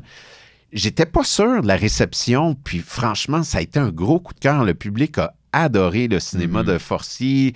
André était là avec ses couleurs habituelles. C'est sûr, ça plaît ça aussi. C'est un personnage en soi. Mais non, je pense que notre cinéma, malheureusement, voyage, mais n'a pas toute la visibilité qu'il mériterait. Mais quand la connexion se fait avec le public, les gens sont prêts à se déplacer. À cette édition-ci, dans les Cévennes, j'ai eu des gens qui venaient de loin en France, qui ont pris une semaine de vacances parce qu'ils savaient qu'il y avait le festival, puis il y avait le goût d'une dose de Québec. Et ils sont venus pendant une semaine dévorer du cinéma québécois quotidiennement, parce qu'on a 4 à 5 projections par jour. Donc, ils ont vu une trentaine de longs métrages, là, ces gens-là. Moi, je suis épaté. Là. C'est extraordinaire. Le temps file. On a quand même un petit peu de temps. Parce que souvent, je posais la question, est-ce que tu es plus du genre à suivre la carrière d'un réalisateur ou d'un acteur-actrice? Bon, tout le monde, jusqu'à présent, me dit réalisateur, réalisatrice aussi. Mais j'ai le goût qu'on parle un peu des acteurs et actrices. Là. Toi, il y en a que tu apprécies, mais c'est plus dur peut-être de juger du bagage d'un acteur ou d'une actrice parce qu'il y a tellement... Souvent, il y a beaucoup de films, ou en tout cas des propositions un peu différentes, puis ils ne sont pas non plus le maître des choix qui sont faits dans leurs films. Est-ce qu'il y en a, toi, des acteurs, actrices là, que tu prends plaisir à découvrir dans chaque film, ou desquels tu suis la carrière? Oui. Ils sont majoritairement morts, malheureusement, ou vieux. Je pense à Jean-Louis Trintignant, à Michael Caine qui a pris sa retraite. Eux, ça m'arrive des fois, là, quand je suis sur Letterboxd, je regarde ma watchlist, puis qu'il n'y a rien qui me passionne, je me dis, OK, j'ai le goût de voir qui à l'écran. Et là, je vais aller vers Michael Caine, je vais aller vers Monica Vitti, chez les actrices, grande actrice italienne que j'aime beaucoup. Juliette Binoche, il y a un film que j'ai pas vu de Juliette Binoche, moi, ça a été... C'est encore une histoire d'amour avec cette actrice-là. Donc oui, j'ai beaucoup, beaucoup de respect pour ce métier-là. C'est un métier où est-ce qu'ils se mettent en danger. Des fois, je me dis, mais comment ils font pour vivre ces émotions-là? Je reviens à Vue du Québec. J'étais avec Pascale Bussière, que j'ai mis sur ma liste aussi. Je l'ai mis parce que, bon, j'ai eu la chance de passer une semaine avec elle. Puis j'ai revu les films de Guy Edouin dans lesquels elle a joué, puis à quel point... elle se rend vulnérable à l'écran, elle vit des émotions fortes. Puis je me dis, mon Dieu, tu peux pas reprendre cette scène-là 10 fois. Là. Tu vas chercher quelque chose de tellement intime, de tellement profond, puis tu réussis à nous le transmettre, puis à nous faire vivre ces émotions-là. Donc, c'est des saltimbanques qui se mettent en danger pour nous, pour notre plaisir. C'est ça leur travail. Puis le soir, tu rentres à la maison, mon Dieu, tu dois être épuisé d'avoir vécu autant d'émotions par procuration. Donc, j'ai vraiment beaucoup de respect. Et quand j'en aime un ou une, j'ai nommé Adèle Haenel, ça, c'en est une en France que j'aime beaucoup, qui a malheureusement, arrêté sa carrière. On espère que c'est juste temporairement. Mais c'est ça, j'ai toujours été fasciné. Je suis souvent tombé amoureux d'actrices, surtout françaises. Le cinéma français, je suis tombé en amour avec le cinéma à travers les actrices. Donc, ça peut être une porte d'entrée aussi quand tu es un jeune adolescent avec les hormones dans le tapis, de découvrir d'autres cinématographies. Une actrice yougoslave, je me souviens, il y avait une actrice dans les films de... oh mon Dieu, j'oublie son nom, celui qui avait gagné la Palme d'Or avec Chat Noir, Chat Blanc, Underground. Emir Kusturica, grand cinéaste serbo-croate, serbe, je pense. Mais en tout cas, yougoslave à l'époque. Ben, j'étais tombé amoureux d'une de ces actrices et j'ai découvert d'autres films dans lesquels elle jouait. Donc, ça peut être une porte d'entrée. Tous les prétextes sont bons et c'est pour ça que j'aime autant Letterboxd aussi. Moi, je me perds d'aller voir les listes de films que tout le monde fait.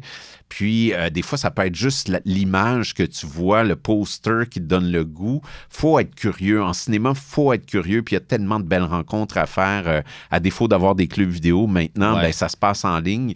Puis de se faire suggérer des films par les autres et de suivre des critiques qu'on aime. Moi, à l'époque, le critique de cinéma au Québec que je suivais, c'était Georges Privet. Georges Privet, à la belle époque du Journal Voir, le jeudi, je me garochais pour aller chercher le Journal Voir. Je lisais Georges Privet et je prenais en note les films, puis c'est sûr, j'allais les voir. S'il avait aimé ça, je savais que j'allais aimer ça. Ouais. Puis j'ai eu la chance de partager le micro avec Georges une fois, puis il voulait pas que je lui rende hommage, fait qu'on a critiqué ensemble des films, puis j'étais sur un nuage, là, vraiment, d'être avec celui qui m'a tellement motivé à faire ce travail-là. Donc, c'est ça, trouver la personne qui vous parle quand vous entendez quelqu'un qui parle de cinéma, qui a un peu les mêmes couleurs que vous, puis laissez-vous porter, faites des découvertes, faut vraiment pas avoir peur comme spectateur et spectatrice. Moi, c'est très mainstream, mais c'est Roger Ebert. Okay. À chaque fois, sauf quelques exceptions, là, puis je pense que c'est des films que j'aime un peu inconditionnellement, mais j'ai pas assez de recul. Mais à chaque fois, puis là, son successeur, entre guillemets, là, parce qu'il y a le site rogerebert.com, Brian Tallerico, à chaque fois qu'il y a une opinion quelconque, je sais que je vais la partager, puis j'ai pas trouvé beaucoup de critiques qui partageaient pas vraiment mes opinions, fait que j'en lis pas d'autres critiques, je fais juste les revues, ou à peu près pas. Non, je lis les revues par contre. Ouais. Non, mais je lis les revues par contre. J'ai essayé de faire dans la dernière année justement un effort de lire, ou en tout cas de m'intéresser un peu au cahier du cinéma, séquence, Cinébule, 24 images. Il y avait une belle promo dans le temps des fêtes, 24 images, fait que je me suis abonné. Mais c'est ça, tu sais, j'essaie parce que aussi j'aime ça, j'aime de plus en plus, tu sais, fut un temps quand j'étais plus jeune, tu sais, pas que je boudais mon plaisir, mais tu sais, j'avais tendance à juger facilement quelqu'un qui aime un film que j'aime pas. Puis là, on dirait que je vais plus à la recherche de gens qui pensent pas comme moi, parce qu'on dirait que ça m'intéresse plus que de me conforter dans ce que j'aime, puis de savoir, ah ben oui, tu sais, tel film, c'est bien bon et tout. Fait qu'en tout cas, ça me permet de le faire, là, surtout dans les cahiers du cinéma, c'est un petit peu plus acerbe des fois. Oui, mais malgré que Séquence, on ne gêne pas aussi, puis ce qui est le fun dans Séquence, c'est que tu as beaucoup de critiques. On est nombreux à écrire. On n'est pas juste 2-3, on est une quinzaine, une vingtaine à écrire. Donc, tu as affaire à plein de points de vue. Puis moi-même, quand je le lis, je suis pas d'accord avec tellement de monde qui écrivent comme moi dans ce magazine-là. Fait que c'est le fun, ça. J'avoue que c'est là que tu peux avoir des discussions et des échanges très enrichissants.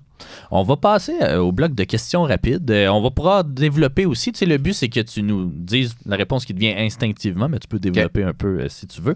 Là, il y en a certaines que tu as déjà répondu. Donc, c'est la vie. OK, combien de films regardes-tu par année? Tu nous as dit 600 tantôt. Est-ce que ça a toujours été le cas, entre guillemets? Mettons, dans une année où tu étais moins impliqué dans le milieu, est-ce que tu allais souvent au cinéma? Oui. Ouais. Avant que je sois critique de cinéma, j'ai parlé que j'allais au Festival des films du monde, au Festival du Nouveau Cinéma. À vrai dire, je les faisais toutes, Festival de films Cinémania, FIFA. Donc, j'ai toujours vu entre 200 et 300 longs-métrages par année. C'est le court-métrage ça a vraiment changé. Ouais. Avant, j'en voyais très peu de courts-métrages, j'en voyais en festival. Malheureusement, il est mal distribué, le court-métrage. Maintenant, je vais à Regard à chaque année, donc je fais le plein à Regard. Mais maintenant, par moi-même, on en trouve plein sur Vimeo, on en trouve plein sur YouTube. J'essaie d'en voir beaucoup, plus ceux que je vois à type de programmateur. Donc là, j'en vois 1000 par année. Mais non, mes plus petites années, c'était entre 200 et 300, mais ça reste mon passe-temps préféré. Fait que c'est un peu problématique dans mon cas parce que je peux, en congé, je vois autant de films que quand je travaille, mais des fois, ça me fait du bien de décrocher, surtout la période où je dois voir tous les films pour les Golden Globes. Je t'avoue, en décembre, je suis en cure de désintox un peu parce que surtout les Golden Globes m'obligent à voir des films que je ne regarderais pas d'une certaine façon, qui ne sont pas toujours bons, mais qu'on doit voir soit pour la musique, les catégories musique ou catégories de jeu, d'interprétation. Là, c'est sûr qu'après, j'ai besoin d'aller prendre de l'air, d'écouter moins parce qu'on est déjà tout le temps devant des écrans. Donc, ouais, mais je ne pourrais pas tenir ça ad vitam aeternam, 600 longs métrages par année. Tant que je suis membre votant, ça m'oblige déjà d'en voir beaucoup, beaucoup à l'automne. Mais... T'sais, on se lance des défis sur Criterion, il y a plein de trucs comme ça. Fait qu'on ne s'aide pas en se lançant des défis comme ça. On s'oblige à voir beaucoup de films d'une manière régulière. Mais ça reste que c'est ma passion, le cinéma. Je me sens bien. Moi, quand je suis dans un film, c'est mon univers où est-ce que tout est possible puis que je peux être ébloui. La vie peut m'éblouir aussi, mais le cinéma, il y a quelque chose de magique dans cette invention-là. C'est quoi la plus longue période de temps dans laquelle tu n'as pas regardé de film? Ça doit se compter plus en jours qu'en semaines, j'imagine. Oui. Mettons dans les années plus récentes. Ben, dans les années plus récentes, c'est souvent durant les vacances d'été. Okay. J'aime faire de la randonnée, j'aime aller me baigner. Bon, je suis assez privilégié, je passe beaucoup de temps en Europe, donc c'est sûr quand je suis à l'étranger, j'en visionne moins. Mais ça peut être 2 semaines. Mais à un moment donné, je suis comme un addict. Là, ça me travaille. Là. Pas nécessairement d'aller en salle, mais parce que ça m'est arrivé d'avoir des périodes de 3 mois où est-ce que j'étais à l'étranger puis que je ne suis pas allé voir de films en salle. Mais bon, grâce à la magie d'Internet, on vit une époque assez formidable pour ça. Le cinéma est accessible. Même nos plateformes nous suivent à l'étranger. Mais au bout de 2 semaines, là, ça commence à me démanger, là, sérieusement. Est-ce que tu regardes des séries? Tu as parlé d'Andor tantôt, mais est-ce que tu as du temps pour des séries? J'ai du temps, j'en ai pas de temps à accorder aux séries. C'est drôle, hein? Un film, je m'oblige à l'écouter au complet. C'est très, très rare que je vais abandonner un film, aussi mauvais soit-il. Une série, j'ai pas la patience. Moi, si tu m'embarques pas au bout d'1 ou 2 épisodes, je vais débarquer facilement. Donc, je te dirais, je commence beaucoup de séries, j'en finis très, très peu et j'en suis encore moins. La 2e saison, il y a plein de séries que j'ai abandonnées après une saison. Donc, oui, et par mon travail pour l'actualité, j'écris pour le site web de l'actualité. On m'oblige, si je dis là, on m'oblige à en voir parce que j'écris sur les séries. Au départ, j'écrivais juste sur le cinéma, mais on s'est rendu compte que les clics, il y en avait beaucoup sur mes articles sur les séries. Ça me permet de découvrir aussi des nouveaux talents parce qu'il y en a qui passent au cinéma ou il y en a qui viennent du cinéma. On vit une belle époque pour les séries quand même, mais honnêtement, je me sens vide après avoir écouté une série. Le seul but, on dirait, c'est d'attendre la prochaine. Mais qu'est-ce que cette série-là m'apporte comme être humain? Qu'est-ce que ça me fait réfléchir? Je trouve que le cinéma a beaucoup plus de puissance encore à ce niveau-là. Des séries qui m'ont vraiment nourri, il y en a, je pourrais les nommer, là, c'est les doigts d'une main, c'est très, très rare. Le système de notation sur étoiles, sur 10, peu importe. Oui ou non? Oui et non. Oui, parce que faut avoir une échelle, faut avoir un barème. Malheureusement, c'est le système qu'on a qui est le mieux, entre guillemets. Bon, il y en a, j'ai un ami, lui, il met des cœurs maintenant parce que c'est peut-être plus doux que des étoiles. Ben, des fois, il y a un film qui, objectivement, tu vois qu'il y a plusieurs défauts, mais tu y prends plaisir quand même. À ce moment-là, est-ce qu'on y donne une meilleure note? Je pense que le cœur Letterboxd permet de faire, c'est un 2 étoiles sur 5, là, mais je vais le regarder bien avant des films 4 étoiles sur 5. Ah, tout à fait. Puis je me souviens d'avoir écrit dans la liste de questions que tu m'as envoyées que je peux apprécier autant un film avec Jason Statham parce que ce soir-là, j'ai besoin d'un film d'action. Puis je sais, avec lui, je sais toujours à quoi j'ai droit. Puis je ne serai jamais déçu parce que c'est ça que je cherche à ce moment précis-là. Mais le nombre d'étoiles, je suis contre. J'ai arrêté d'en mettre sur Letterboxd pour le cinéma québécois parce que j'ai eu des cinéastes qui me sont revenus par rapport au fait que j'avais été trop sévère, mais j'aimerais ça qu'on puisse les cacher, à vrai dire, sur Letterboxd. Ça serait un barème pour moi, pour mes listes de fin de saison, pour me donner des repères aussi. Je trouve que c'est un bon repère, mais en même temps, je sais que ça peut blesser certains créateurs et créatrices, surtout ici. Mais bon, c'est que l'échelle, des fois, n'est pas la même. Pour un 3 étoiles pour toi, c'est peut-être pas le même 3 étoiles pour moi. Ça dépend qu'est-ce qu'on attribue. Exact. Et moi, je trouve qu'on attribue peut-être des étoiles trop tôt. C'est pour ça que j'apprécie Mediafilm. Mediafilm qui ont des cotes de 1 à 7. La cote chef-d'œuvre, tu peux l'obtenir seulement 20 ans après que le film soit sorti parce que là, on a le recul. On peut savoir si le film a eu une influence, s'il a marqué l'histoire du cinéma. Ouais. Là, ça a de l'allure. Puis ils revisent leurs notes aussi. Moi, je te jure, si je repassais à travers toutes les étoiles que j'ai mis depuis que je fais ça, il y a plein de films que je corrigerais. Maintenant, j'avais aimé à l'époque, j'aimerais plus. Au contraire, ce film-là bien vieilli. Tu sais, un film comme Die Hard, dans mon livre à moi, c'est 5 étoiles. C'est un des films d'action les plus importants de l'histoire du cinéma. Il a tellement influencé d'autres films. C'est réussi à tous les niveaux. Je le revois, j'ai du plaisir. Dans ce genre-là, ça reste un des grands films d'action de l'histoire du cinéma. Fait que oui, il mérite 5 étoiles au même titre qu'un Kurosawa. Puis là, je sais qu'il y en a là, qui vont être contre moi d'entendre ça, mais c'est un genre, c'est un film marquant, c'est un jalon dans l'histoire du cinéma. Et ça, faut le reconnaître. On peut pas être snob et dire qu'un film d'action ou un film d'horreur ne mérite pas un 5 étoiles au même titre qu'un autre film. Et surtout pour les comédies aussi, il y a des bonnes comédies qui méritent des 5 étoiles. Et c'est dur, je mets au défi de tout le monde d'écrire une comédie et de faire rire le monde. Je pense que c'est beaucoup plus difficile que faire un film d'action, honnêtement.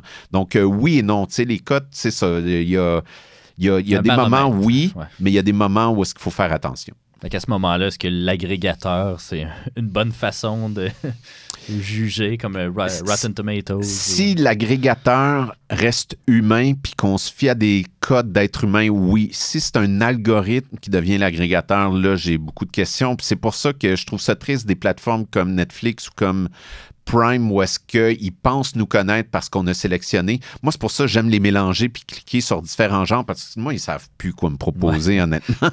C'est comme tu t'en vas dans trop de directions. Ils aiment ça quand tu es dans une case, tu réponds à une case puis ils vont te suggérer la même case. Mais non, tant que c'est des êtres humains, puis là, de l'importance des critiques de cinéma encore aujourd'hui, d'écouter quelqu'un puis de répondre à ses goûts puis d'être capable de lui suggérer des choses qui vont aller dans la bonne direction pour lui ou pour elle. Ouais. Je vais peut-être te faire prêcher par ta paroisse, mais ton festival préféré? Festival préféré, bon, au Québec, je dirais le Festival Regard. J'aime les festivals à Montréal, mais je trouve qu'à Montréal, les festivals finissent par se ressembler beaucoup, tombent dans une espèce de routine, tant que c'est la même personne qui est à la direction aussi. Chaque année, ça finit par se ressembler. Donc, ce que j'aime de Regard, c'est que c'est un festival qui se réinvente à chaque année. Tout le monde est impliqué dans la région.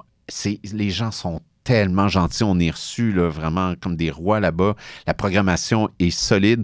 J'ai la chance de faire partie de l'équipe de présélection. Puis, je le vois à quel point l'équipe de programmation, avec Mélissa en tête, Mélissa Bouchard, font un travail de fou. Là. Ils reçoivent des milliers de films depuis qu'ils ont le saut officiel des Oscars.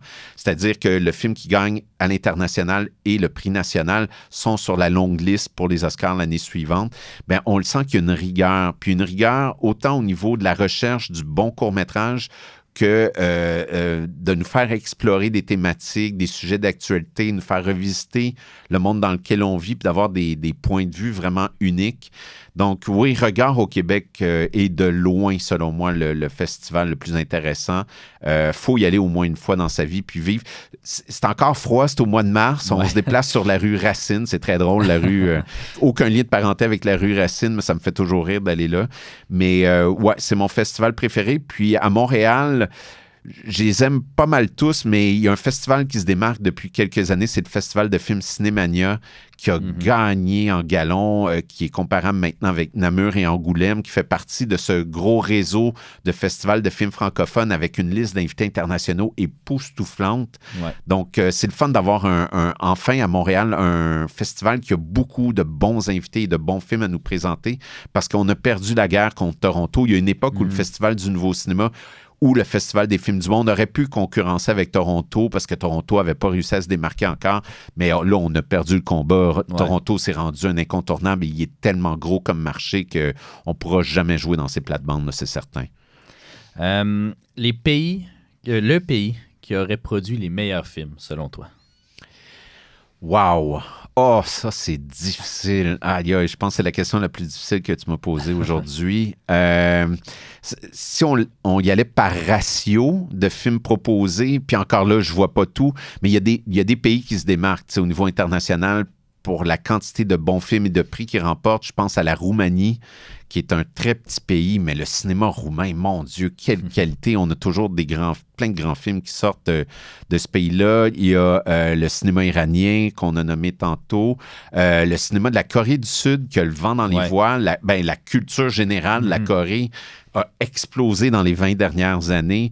Je pense qu'on a vécu un moment important avec Parasite du fait qu'il gagne et la Palme d'Or et l'Oscar, et que ce soit le premier film en langue étrangère qui remporte l'Oscar du meilleur film, qui prouve qu'il n'y a plus une hégémonie du cinéma américain à ce point-là, puis que, pour revenir aux Golden Globes, il y a de plus en plus de membres votants internationaux, autant aux Oscars qu'aux Golden Globes. Donc, le cinéma international se faufile beaucoup plus loin dans ces remises de prix-là.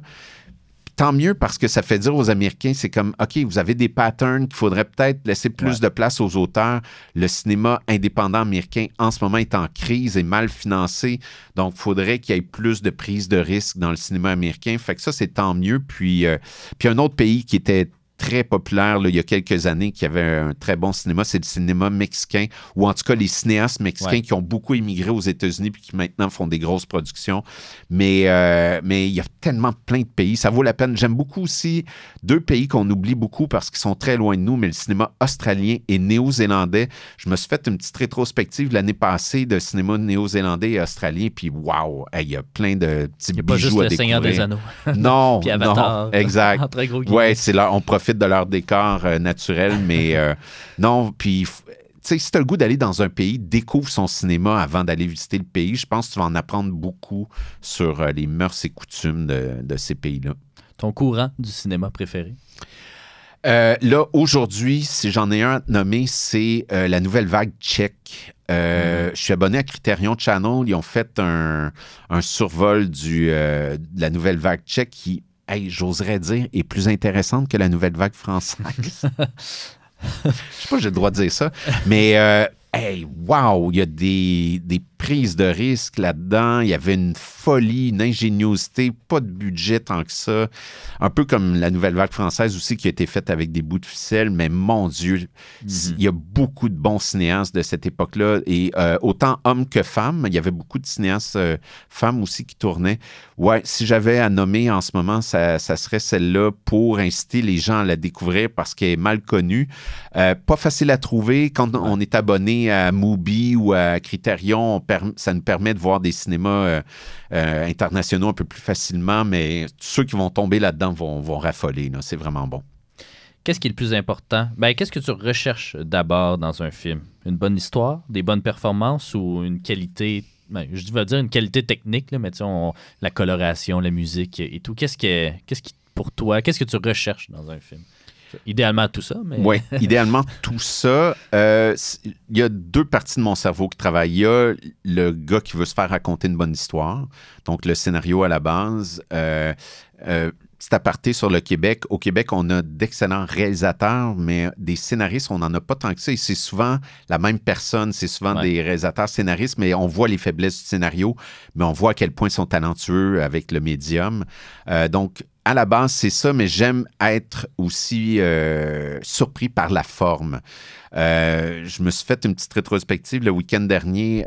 Harmony Korine, je t'avais mis Gummo dans mes films préférés.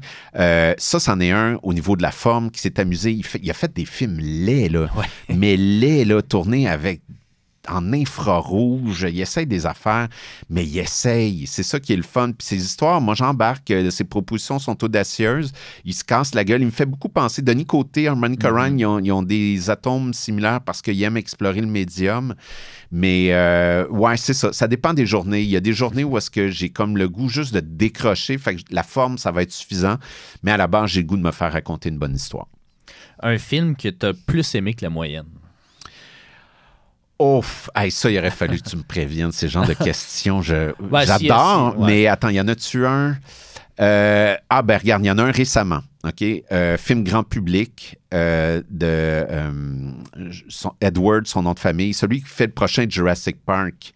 Il a fait The Creator qui est sorti il y a 2 ans. Oui. Un film de science-fiction. Non, c'est Gavin... Garrett Edwards. Oui, Garrett Edwards. On l'a eu. Il a fait The Creator, film de science-fiction original, pas basé sur une bande dessinée, pas basé sur d'autres matériels, original. Gros coup de cœur, j'ai donné 4 étoiles, mais je suis sûr que je le reverrai, je serais pas loin de 4 étoiles et demie dans le genre. Moi, j'ai adoré. C'est difficile d'être original avec un film de science-fiction aujourd'hui, avec tout ce qui s'est créé, puis d'avoir des robots qui ressemblent à aucun robot que tu as vu, une technologie, des vaisseaux spatiaux originaux. J'ai embarqué dans la proposition, je l'ai vu sur grand écran, j'ai été flabbergasté. Je m'attendais que ce film-là sorte fort, que le box-office soit géant. Le film n'a pas tant marché que ça, malheureusement. Peut-être parce que, justement, il était original puis qu'il n'était pas basé sur du matériel qui avait été conçu avant. Mais les critiques ont été tièdes, mitigées. Moi, j'étais à 4 étoiles, puis je me démarquais. Fait que oui, récemment, c'est celui qui me viendra en tête.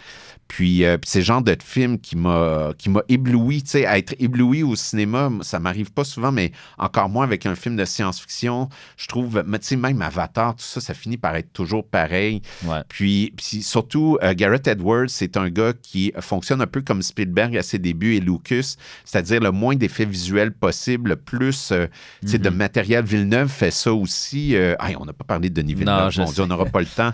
Mais oui, j'aime ceux qui restent proches du cinéma d'origine de Méliès, des origines du cinéma, des premiers effets spéciaux, où est-ce que, juste avec un jeu de lentilles, tu peux créer quelque chose devant l'écran. Fait que, ouais, The Creator, j'avais vraiment beaucoup aimé. L'exercice inverse, un film que tu as moins aimé que la moyenne. Tu as parlé d'Emilia Pérez. Emilia Pérez, j'ai pas adhéré à la proposition. Je me souviens que j'avais donné genre 3 étoiles quand je l'ai vu, mais je le reverrai, puis je suis sûr que ça diminuerait beaucoup parce que j'ai pas cru. J'ai pas cru à la proposition. J'ai pas cru à cette histoire-là d'un gars que tout le monde connaît, qui est dangereux, puis qui là trouve son côté féminin, puis décide de devenir une femme. C'est pas tant le côté trans que le côté plausible de la chose. Je sais qu'en cinéma, on doit l'oublier, ça, puis qu'on doit accepter la proposition. C'est peut-être dans l'interprétation aussi de l'actrice principale. Non, j'ai pas adhéré, puis j'ai surtout pas compris que ce film-là remporte autant de prix. Aux Oscars, il y a eu un peu un backlash à cause d'une sortie publique, puis malheureusement, ça peut arriver. La course aux Oscars, c'est long. Et Anora qui a remporté, qui aurait peut-être pas remporté s'il n'y avait pas eu de backlash, parce qu'il y avait d'autres films qui auraient pu remporter. Mais oui, je te dirais Emilia Pérez, là, vite comme ça. La meilleure revue de cinéma? Ouf! On passe? On passe. Je voulais la poser quand même. Séquence, je vais dire séquence. Puis, ta rencontre, en terminant, ta rencontre la plus marquante? T'en as rencontré quand même des très gros noms. Oui. Ah, mon Dieu, pas facile à répondre. Tu sais, j'ai eu des rencontres magiques. J'ai rencontré Fanny Ardant, grande actrice française, dans un restaurant à Montréal. Puis ensuite, on prenait l'ascenseur ensemble pour aller dans une suite faire l'entrevue.